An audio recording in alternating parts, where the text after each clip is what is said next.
c'est que la dotation horaire globale? La DHEG, l'acronyme pour dotation horaire globale, c'est le volume d'heures professeurs attribué à l'établissement pour fonctionner.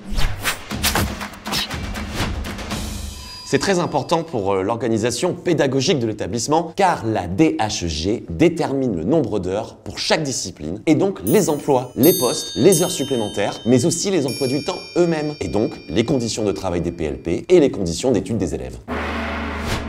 Les DHG sont fixées par le rectorat et transmises mi-janvier au chef d'établissement. Pour le SNUEP-FSU, c'est aussi dans les établissements qu'il faut établir le rapport de force pour maintenir l'offre de formation sous statut scolaire et s'opposer aux suppressions de postes et de filières, ainsi qu'au mixage des publics et des parcours. C'est pourquoi, lors du conseil d'administration, il faut exiger que tous les élèves de toutes les sections se voient à minima attribuer les heures prévues par les grilles horaires nationales. Pourquoi faut-il respecter ces grilles ? Parce que les grilles horaires nationales vont de pair avec la République. Elles permettent l'application du principe d'égalité républicaine sur tout le territoire et pour tous les élèves. Donc, respect des horaires disciplinaires pour les élèves et respect des volumes complémentaires professeurs en bac pro et des seuils de dédoublement en CAP. Point barre.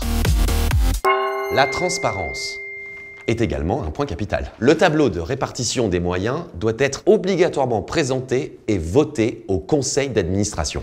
Les chefs d'établissement ne peuvent pas faire ce qu'ils veulent dans leur coin. Déroger aux droits et expérimenter nécessite l'accord du conseil d'administration. Transparent.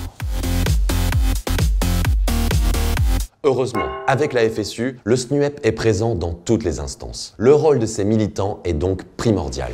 D'abord, localement, pour faire respecter les textes et pour que les choix de ventilation de la DHG, c'est-à-dire sa répartition par discipline, améliorent l'organisation pédagogique de l'établissement et permettent également le maintien et la création de postes par la réduction des heures supplémentaires.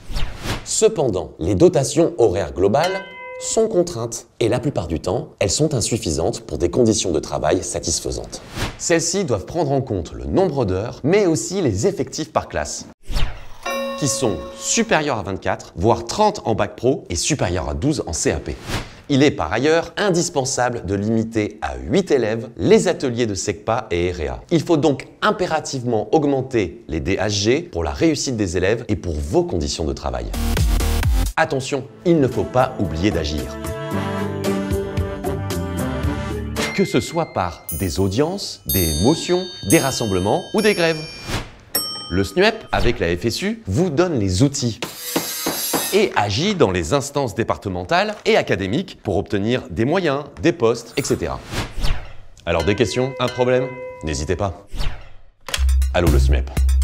Car le SNUEP-FSU, c'est le syndicat engagé au quotidien pour les conditions de travail des PLP et les conditions d'études des jeunes de la voie pro. Le SNUEP-FSU, c'est votre syndicat. Allô le SNUEP? Allô?